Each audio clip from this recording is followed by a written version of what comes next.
During a family visit in Kalispell, Montana, I took a day to drive to the Garden of 1,000 Buddhas. I started out from my parents' home in Kalispell on a beautiful September day. I drove south past Flathead Lake and onto the Flathead Indian Reservation. The garden is just north of the small town of Arlee.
The Garden of 1,000 Buddhas is a spiritual site founded by Gochen Tukku Sang Nagag Rinpoche, a Tibetan master of Ngama school of Buddhism.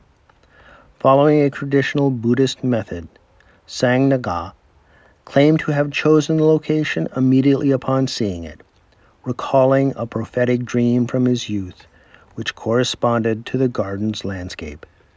Subsequently, Sangnaga Profit Organization EWAM received the land in an anonymous donation by one of the Rinpoche's disciples, and construction began in 2000.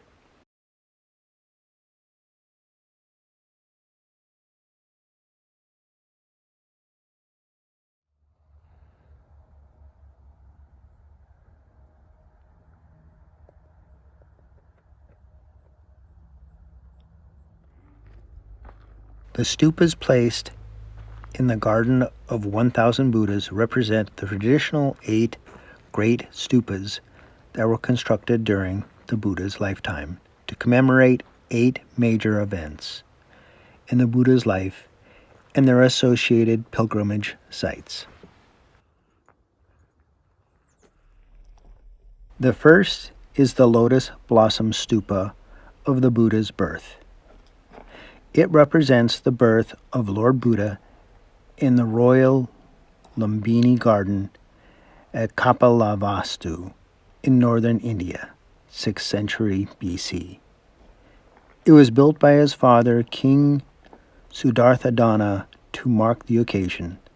The steps are round and decorated with lotus petals. The second one is the Enlightenment Stupa. It represents Siddhartha's attainment of complete enlightenment under the Bodhi tree in Bodh Gaya at the age of 35. It is also known as the Stupa of the Taming of Mara, as this is when Lord Buddha conquered all the outer, inner, and secret Mara's negative forces. It was built by King Bimbisara and his retinues to mark the occasion. The third one is the Stupa of the Turning of the Wheel of Dharma. This stupa commemorates the point in the Buddha's life when he first turned the wheel of Dharma, teaching his first sermon on the Four Noble Truths at Deer Park, Sarnath, to 5 close companions who became his first disciples. Because its steps are adorned with doorways, symbolizing the opening of the doors of Dharma, it is also known as the Stupa of Multiple Doorways. The fourth is the Great Miracles Stupa. When the Buddha was 50 years old and staying at Shravasti, where he spent much of his life, a group of non-believers challenged him to demonstrate his realization. The Buddha responded by displaying a different miracle every day for 15 days. To commemorate this, Eliktabis, the noble families of Magadha, erected this stupa. The fifth is the stupa of the descent from Tushita heaven. Shortly after the Buddha's birth, his mother, Mayadevi, passed away. She was reborn in a celestial realm called Tushita heaven. To repay her kindness, the Buddha spent 3 months there and taught her the path to enlightenment. This stupa represents the Buddha's return from the celestial realms at Sanskasa in northern India in order to continue teaching in the worldly realm. The sixth, the stupa of reconciliation. When the Buddha was at Ragar, his cousin Devadatta intentionally slandered him to create division among the monastic followers. The stupa of reconciliation was erected by the patrons of Magadha after the followers reconciled and reunited. The seventh, the all-victorious stupa.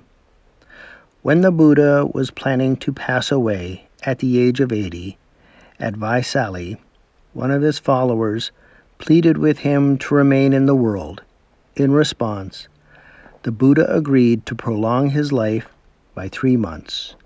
To mark the occasion, the stupa known as the all-victorious stupa was built.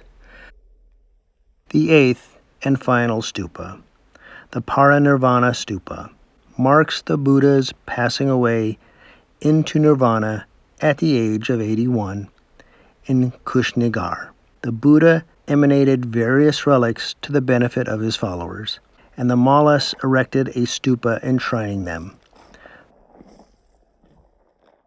This video is not meant to be an exhaustive review of everything that you can see and do at the Garden of 1,000 Buddhas. You must go in person to truly experience it. Please sit back, ease your mind, and watch the rest of this video without narration as a visual meditation on 1,000 Buddhas.